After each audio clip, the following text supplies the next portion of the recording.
Chi è Roberto Pili?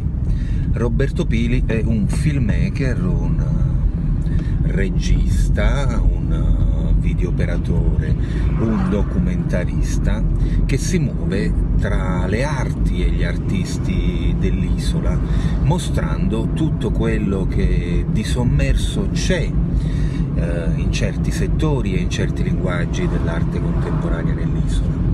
In quest'isola non sono sommersi soltanto nuraghe o bronzetti o l'ultimo gigante di Montiprama ritrovato.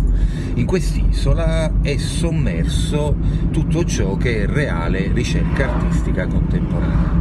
E Roberto Pili, come un archeologo del contemporaneo, è molto bravo a scavare tra quello che accade intorno a lui e mostrarcelo sotto forma di documentario. Quanti di voi sanno, ad esempio, che c'è stato e c'è un movimento di cultura hip hop molto florido, molto sviluppato, che ancora oggi genera ricerche interessantissime, nonostante l'ondata di movimento più tsunamica sia stata negli anni 90.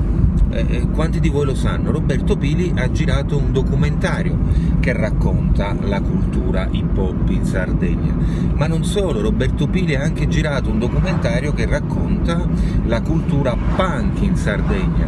Roberto Pili ha all'attivo numerosissime collaborazioni con artisti indie isolani, ha realizzato numerosissimi videoclip, è un artista ed un archeologo del contemporaneo che non si può non conoscere.